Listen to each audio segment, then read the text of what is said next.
ಗುರುಗ್ರಾಮದಲ್ಲಿ road race, bus ಸಿಬ್ಬಂದಿಯ ಹಲ್ಲೆಯನ್ನು ಎದುರಿಸಿ ಸಮೂಹವನ್ನೇ ಚದುರಿಸಿದ ಸಿಕ್ truck ಚಾಲಕನ ಸಾಹಸಗಾಥೆ.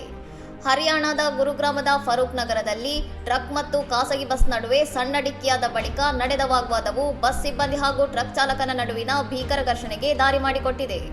ಬಸ್ನ ಸೈಡ್ ಮಿರರ್ಗೆ ಹಾನಿಯಾದ ವಿಷಯವಾಗಿ ಕೋಲು ಮತ್ತು ರಾಡ್ಗಳೊಂದಿಗೆ ಟ್ರಕ್ ಚಾಲಕನ ಮೇಲೆ ಬಸ್ನ ಸಿಬ್ಬಂದಿ ಮತ್ತು ಇತರರು ದಾಳಿ ನಡೆಸಿದ್ದಾರೆ ಎಂದು ಆರೋಪಿಸಲಾಗಿದೆ.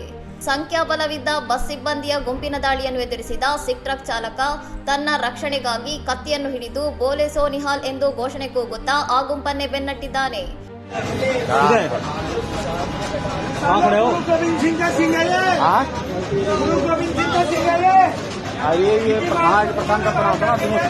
ಈ ನಾಟಕೀಯ ದೃಶ್ಯ ಸಾಮಾಜಿಕ ಜಾಲತಾಣಗಳಲ್ಲಿ ವೈರಲ್ ಆಗಿದ್ದು, ಚಾಲಕನ ಧೈರ್ಯಕ್ಕೆ ನೆಟ್ಟಿಗರು ಅಚ್ಚರಿ ವ್ಯಕ್ತಪಡಿಸಿದ್ದಾರೆ.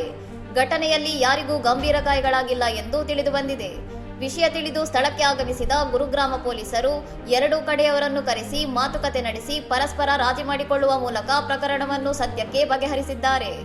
ರಸ್ತೆಯಲ್ಲಿ ನಡೆಯುವ ಸಣ್ಣ ಅಪಘಾತಗಳು ಕೂಡ ಇಂತಹ ಹಿಂಸಾತ್ಮಕ ರೂಪ ಪಡೆಯುತ್ತಿರುವುದು ಆತಂಕಕಾರಿಯಾಗಿದ್ದು, ರಸ್ತೆ ಸುರಕ್ಷತೆ ಮತ್ತು ತಾಳ್ಮೆಯ ಅಗತ್ಯವನ್ನು ಈ ಘಟನೆ ಮತ್ತೊಮ್ಮೆ ನೆನಪಿಸಿದೆ.